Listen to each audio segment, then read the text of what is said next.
hindi mo naman tinitingnan yung laman eh. Tinitingnan mo yung quality of basketball na pinapakita ng mga player mo kung nakakasunod ko sila. And that pass is a no-no. That was a turnover. Yeah. Coach Derek Pumarin, in any given day will frown upon. Diba? You can't just pass that way. That's not the right way of playing basketball. That's not showing respect to the sport. And so, you know, some coaches or some fans would say, parang sobra naman, but masyado namang seryoso. It's really the respect for the sport that you're showing. Kasi for sure, sasabihin ni Coach Derek and other coaches, kung yung score ba hindi ganyan, ganun ang gagawin mo when you chase that ball. And you don't want to develop bad habits. Oo. 76-23, under 5 minutes left in the third quarter.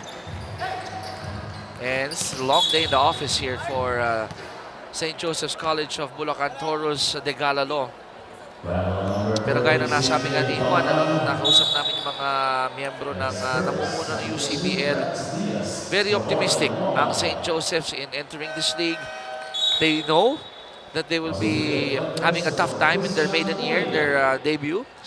But they also know na at the end of this season, sila rin ang magwawagi dito because of the experiences. The learning that I mean, kasi 'di ba ang hirap kung hindi mo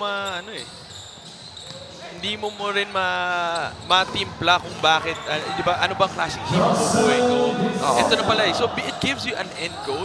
At sabi, ganito yung level of competition. So, ganito yung mga player na kukunin ko. Ganito yung mga plays na kailangan ko i-run. Ganito yung program na kailangan ko i-run. Because it gives me a clear end goal. And that's exactly what St. Joseph can get from this kind of tournament. Oh, look at that three. But Fuentes might have rolled his ankle. At yung mga referees pumipito. Alam mo, itong si Fuentes, taga Davao to, partner. Oo. And this is a tough guy. I've covered him in the D-League. Idol niya si James Yap. At sinusubukan niyang i-pattern yung laro niya from James Yap. Pero pag ito umaray, ibig sabihin masakit yun. Not sure if he landed on the foot of the defender. But then, I mean, as a coach, this is something that you don't want to see, you know. Of course, any coach wouldn't want their players to be injured, but you know you're up by this much. Yes. Kaya yung ibang coaches, di ba, they opt to rest their starting five because of the risk of possibly injuring them. And then, like this opportunity, Fuentes is one of the main guys para dito sa CEU, but he found himself nakatapak siya siguro na paa, and he rolled his ankle. Remember, in the last game, he was able to find his groove. At pinapagpatuloy nga niya dito. This guy really shot 4 out of 8 from the three-point line. It's immediately 12 points against TIP. My goodness. Now, people might be wondering, pagkakataon na ni Tyron Chan ipasok. Well, unfortunately, itutuloy ko lang yung report natin kanina na Tyron Chan won't be seeing action today. Coach's decision, at least, no? From what we found out, dahil may certain rules ang mga coaches na ini-implement. Oo, na kung ikaw wala dun sa quarters or a particular time, you're not yet back, then that can be one of the many reasons why you won't be seeing action. And unfortunately, mayroong hindi lang nasunod. But only for this game. Only for this game. Balik ang bola sa CEU. 3 kalahati na lang dito sa ating third quarter. And that's a huge 54-point lead here for the Scorpions.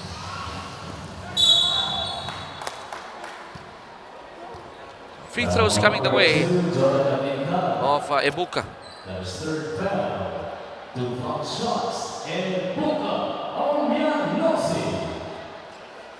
2 free throws coming the way.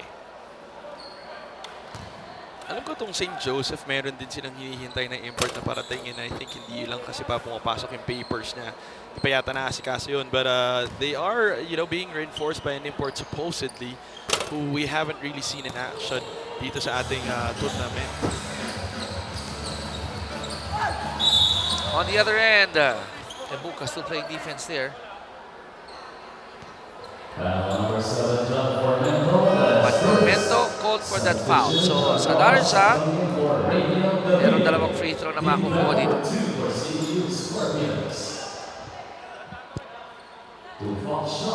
79-25. Isa pa to no na aabang-abangan natin si Salarza. Meantime, UCBL 2018 season is supported by Happy Toothpaste.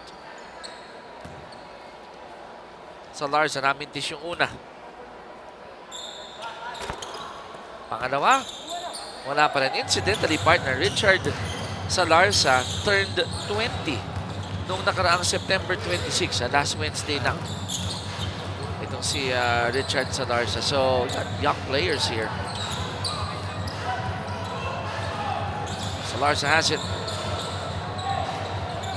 And look at Salarza bounce and go all the way. Challenging the bigger Ebuka.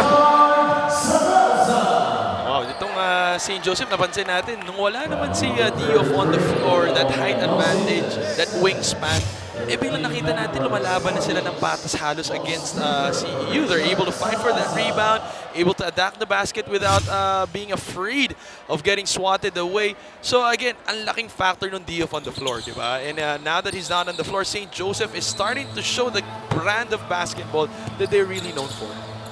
Formento. Wala yung kanyang 3 attempt. Buenaventura. Quickly to Pinta. Balik kay Buenaventura. Pero ang ganda ng transition defense dito ng CEU. UCBL 2018 season is supported by Cafe France. Stolen by Diaz. Rojas. Siya na naman ang nabiyayaan ng fast break. Again, points of turnover. He continues to pour. Para dito, that's the 33rd points of turnover ng CEU. Just forcing the 23rd turnover para dito sa CEU. Sa St. Joseph, sorry. 2 minuto at ilang segundo na lang sa third quarter. Intal, open for that 3. In and out. For Intal, but they'll have another crack here sa Salarza. Sa loob ng Barako.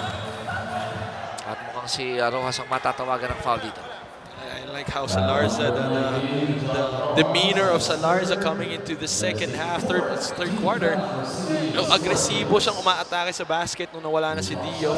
And so far, he is being the source of points para sa kanila. You know, the intensity and momentum that's needed for them to hopefully, you know, madikitan tong lamang na to. And Salarza just showing, we've been mentioning his name quite often for the 3 or 4th offensive run ng St. Joseph. He's a junior para sa St. Joseph's College of Bulacan, taking up BHRM. Salarza, who turned 20, incidentally, noong September 26. Mamaran, wala ang kanya tres.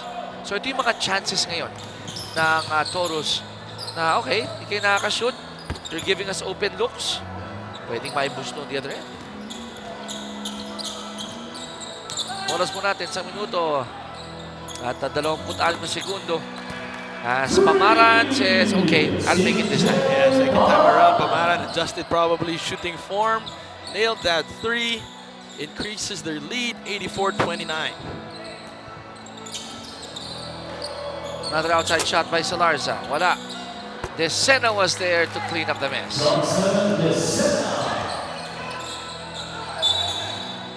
53 ang halamangan ngayon ng CEU.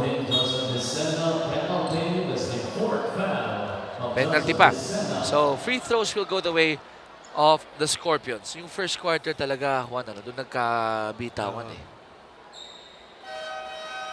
7:30, kahit saan mo ang gulo tignan, and then the CEU never looked back. And I think they've been consistent. They put a 30-point output ng first quarter, 37 on the second quarter. Sorry, 26 on the second quarter, and right now in the third quarter, mukhang they're doing the same damage again. Meron na silang 29 points here in the third quarter. So off to another big quarter, no, for the Scorpions, and that's it. That's a 30-point quarter for CEU. Pinta muna po, Bernalisin.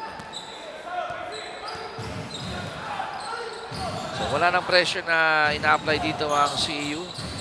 Madaling na itawid ni Buenaventura ang bola. Shot clock for the Toros at 13.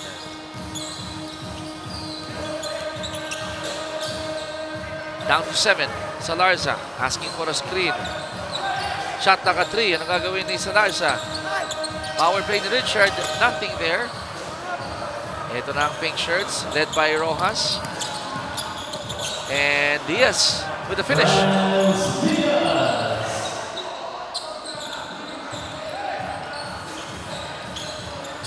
20 seconds to go. Third quarter. Taverna. Oh, I think he slipped there. So Ito muli ang pink shirts. Rojas going all the way and it's good. 90-31, Juan. Again, para sa CEU, you can see the aggressiveness of it. Because ito na yung third unit nila eh. Yes. And the third quarter will end with Diaz failing to score in that last attempt. Merong CEU Scorpions partner. They have a 59-point lead. The score po natin 90 for the Scorpions, 31 for the Toros. Ating fourth and final quarter when we return.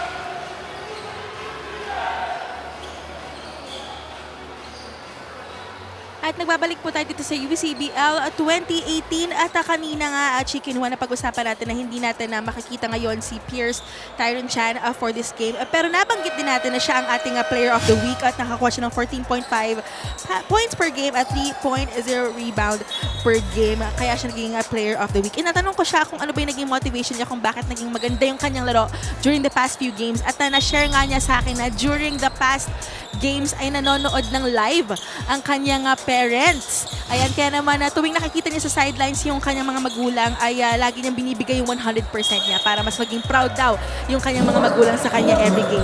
Back to you, Chicken Juan. At ang laki ng salamat, Nicky. Laki ng ngiti ni Tyron. Alam niyo, pinag-uusapan natin siya dahil meron tayong malaking screen dito and unfortunately, coming being the player of the week with those great numbers, hindi mo na mag-CC action. Because of our halftime interview with him, alam niyang palabas yung sikreto na bakit siya nakaupo sa bench niya. Kailangan malaman. And he was smiling. Juan, pinakita natin kanina yung quarter scoring. Pasadahan mo nga ulit quickly para sa ating mga So viewers. in the first quarter, 30-7 in favor of CEU. Pagpasok ko ng second quarter, and that was a 26 output para dito sa, in the second quarter, 26 output to 12 in favor of CEU because they ended up ending the first half with 56-19. And then coming into the third quarter, 34-point output para sa CEU kontra sa 12 lamang ng St. Joseph. And then as a result, 90-31 po ang ating score. So that was probably the biggest lead for CEU, not 59 to end the third quarter. So we're in the fourth quarter. Again, if you're any of these coaches, if you're especially the one down, isa sa mga motivation I would hear from coaches, okay, hindi natin ma-overhaul itong 59-point deficit or 50-plus deficit, but we can win a quarter. Yeah. Or we can win half of this quarter. And I think as coaches, as competitors, you always try to find something to lead your players to in terms of end goal, diba? So bite sizes, of course, baby steps. Pinag-usapan natin yung progreso ng St. Joseph in this whole tournament. But just looking at this game in a microcosm level, tinatanong natin, so anong pwedeng mini wins and mini victories that you can get out of this, diba? So one of that will be, just, okay, one, minimizing turnover. Yes. If we had 10 turnovers in the third quarter, can we just do it, limit it to 3 or 5 turnovers? Yes. Okay? We only scored 12 points. Maybe we can bring in around 18 points or 20 points in this quarter. Small victories, small targets that will motivate your players despite the disadvantage in terms of the scoring. I like what you said, no? Bite size, diba? UCBL 2018 season is supported by Maxell Power Tools. Oof. Oh, going for a power dunk. You knew half court pa lang, yun na yung direction na pupunta. Was Ebuka. Hindi nga lang pumasok. Alam mo bakit natin nalaman, partner? Hindi pa siya umangat, kinakagat na yung labi niya. Oo, nakita mo na nang gigigil na tapos yung minus. Mayroon, kagat labi na yun. Pero hindi nga lang, kinulang lang yung kanyang airspace. 96-33. Bola ngayon ng St. Joseph's. UCBL 2018 season is supported by Jerry's Grill. Floater. Nothing there, but Salarza will take 2 free throws. Foul number 7, John Formento, that is second, So no doubt that CEU will hit the century mark in a few. Salarza pasok yung una. One more free throw coming the way of Richard. Second one is also good. UCBL 2018 season is supported also by Tough Mom. So si Wamar pinagpahinga na muna rito. And Coach Derek giving him a nice smile for a job well done. Manong Derek pwede na mag-relax ng konti. But knowing Coach Derek, di ba? Kita mo naman si Formento still hitting those threes. You gotta love the fashion of Coach Derek. Pink shirt naman ngayon to match the jerseys ng kanyang mga mananalo. Reminds me of your dad. Mahilig din sa mga ganyan. No, Coach Joel. Kahit kami, hindi rin namin alam kung sino ang influence niya pagdating sa fashion. One time I remember clearly when we, UCBL 2018 season is supported by Happy Toothpaste. Go ahead, Juan. we remember before when he was still an assistant coach in Alaska, he came in all denim from long sleeve polo to jeans. And then naka-white shoes pa siya. Nagtanong ka ng fashion ni Coach Derek. Alam mo, itong coach head reporter natin, masipag. Tingnan natin kung tungkol dito to. Nikki, go ahead. Yes, Coach Chicken Juan, tama kayo tungkol nga doon sa fashion ni Coach Derek yung pag-uusapan natin ngayon. Dahil napansin nga ng lahat na talagang siya yung fashionista na coach na kilala natin. Pero sabi nga niya, for UCBL daw, he wants to stick with the basics. Very comfy lang daw yung kanyang mga sinusuot dito. Dahil sabi niya, mainit daw dito sa ating venue. Pero syempre, laging color coordinated pa rin daw siya dito. Laging pink yung kanyang suot in support with his team. Back to you guys. I like that. Thank you. Thank you, Nikki. So, apart from Wala bang comfort, tiis ganda? Parang, diba? Sometimes, bahala na si Batman pagka pinapawisan ka, basta passion ka si eh. Nikki nga naka-blazer ba? Nakita mo. Passion. Diba? But I like the answer of Coach Derek. Mixing practicality. May good good ventilation here inside the venue. But I guess if you're sitting on that bench with Manong Derek and the rest of that team, Hindi naman kasi tayo nagko-coach, hindi rin naman tayo naglalaro. So, intensity, diba? Iba yan eh. Mainit talaga dyan. UCBL 2018 season is supported by Cafe France. So, I'm sure as we progress through the league, we'll see more of his fashion state. Alam mo, dapat may red carpet din tayo sa basketball eh, no? No. Yung mga dumadaan. Next time na magtrabaho tayo one together on coverage, I want you to I got you. Socks or I want to see that. I-challenge natin si Nikki natin kung anong pwedeng. Bigyan natin a good challenge si Coach Derek. Good run for his money. 104.38. Oh, beyond the century mark already. Ang CEU Scorpions, and they're not yet done as UCBL 2018 season is supported by Yakult. 104-41. A 63-point lead here for the Scorpions. Oras po natin, halfway mark of the fourth and final quarter. Diaz chipping in as well. Ito yung chances, mga pagkakataon rather, Coach Juan, na pwedeng umeksperimento na ang CEU in terms of running plays, no? Yeah. In preparation for the other teams. And I think the third stringers are now give it a chance to just show their play. And we can see some physicality here. Esteban called for that. And hindi ako magtataka kung nag-iingat din naman dito sila Coach Derek in showing everything that they're prepared for, because coaches of other clubs are watching. Work continues for the non-playing teams today. They swing it. Diaz. You gotta love that spin move. Short. But Christian Uri was there. Uri, isa yan sa mga players ng CEU na, plays very much like Ryan Aranya. Yung papulot-pulot, ang ganda ng mga, no? Yung pwesto niya lagi. You least expect him to get the rebound, but he's there.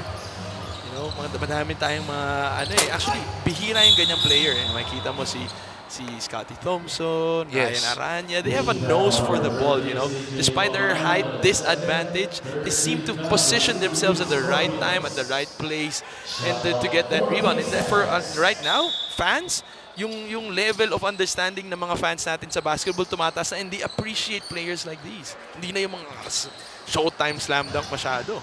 Funny that you mentioned Scotty Thompson in your sinabi kanina dahil yun ang hinahangaan ni Keanu Caballero, no? Sabi niya Scotty Thompson ang pinapattern niya yung game niya.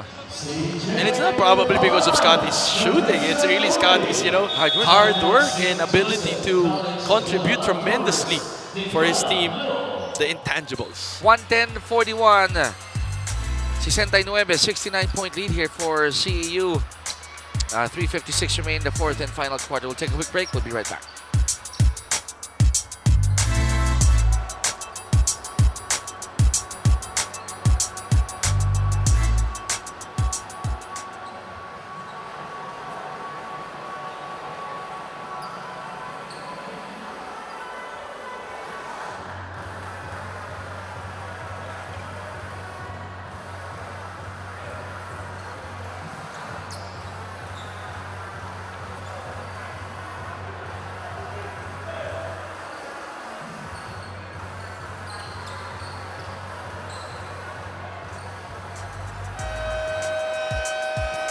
We got a beautiful crowd here at the Olivares Gym in Parañaque, and kasing ganda ng ating napiling ngiting Pinoy, ngiting happy fan of the day.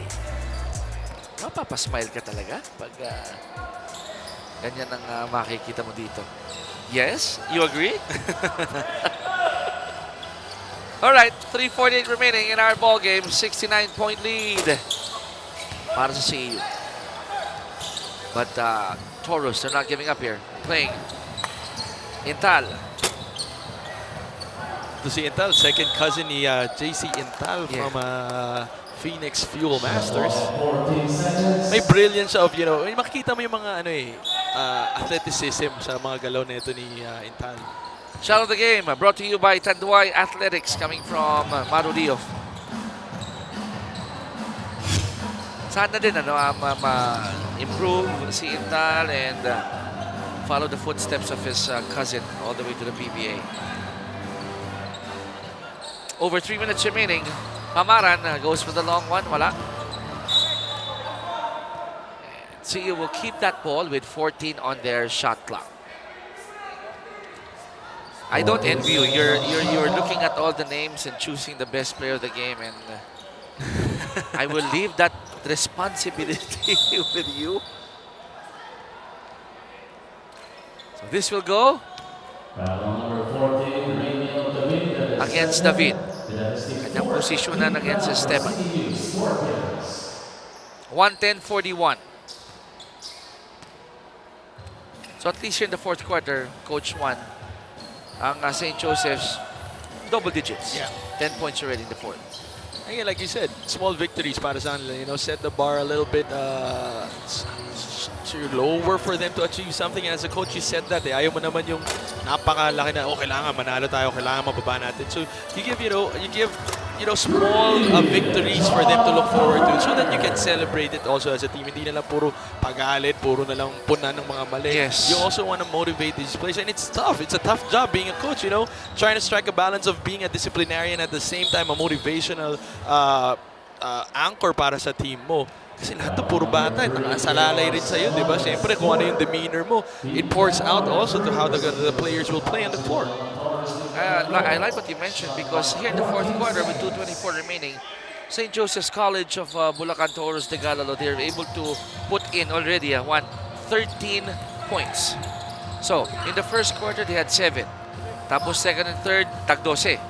Ngayon, 13. Improvement in this quarter. Corner 3. Book it. Para kay Diaz. Balik ulit sa 69-point lead. Ang kalamangan ng CEU, and these last 2 minutes are brought to you by Maxell Power Tools.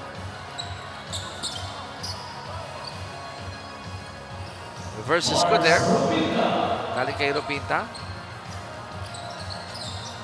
So a very convincing win here coming from CEU. After losing their first game, Yeah. this will be their third straight victory.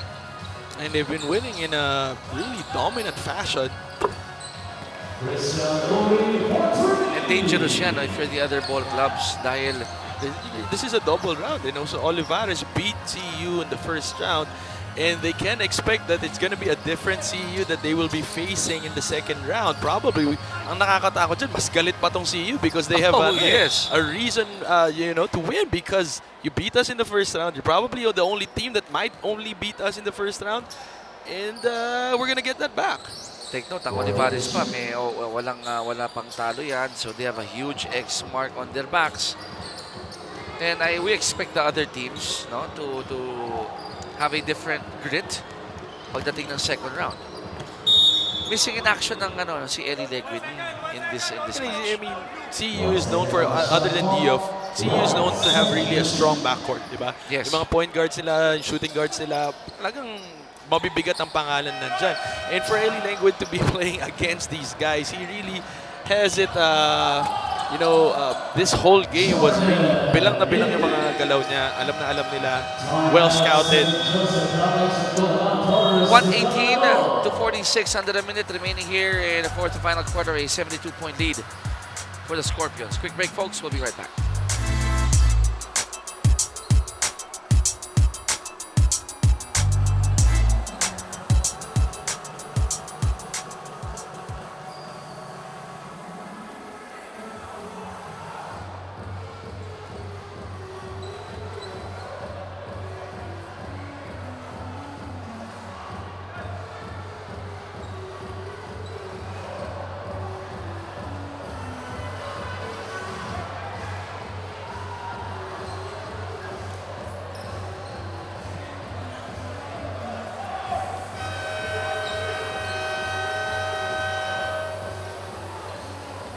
St. Joseph's College of Bulacan Toros Degalalo, isa sa dalawang kupunan na bago sa Season 3 ng UCBL.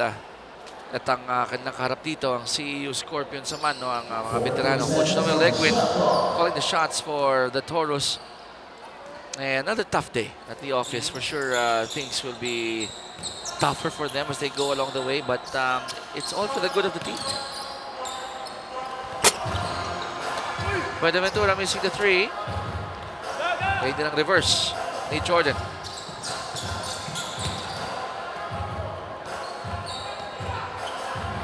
Intik. He was trying to go for another three dahil kanina naka 3-point shot siya dyan. Same spot. Pabanda.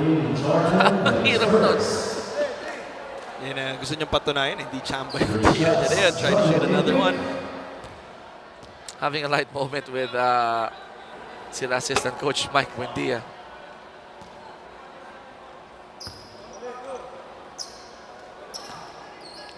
Two more free throws.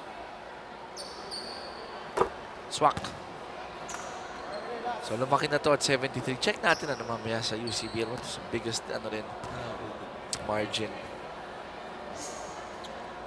74-point lead for the Scorpions with 36 seconds remaining.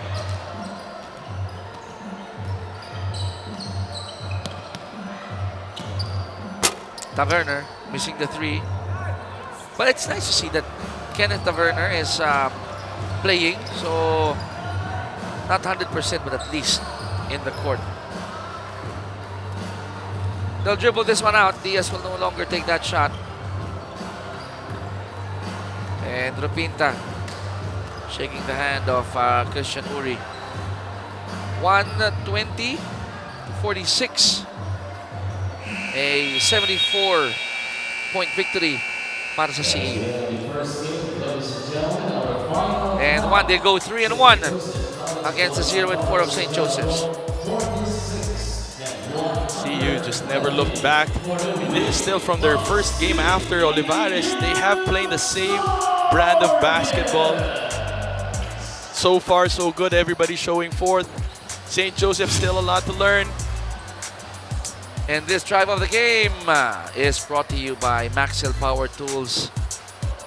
Intik Rojas doing that for CEU, and one of the many reasons bakit sila nanalo dito. Naeg 120 to 46, a 74-point victory para sa kupunan ni Coach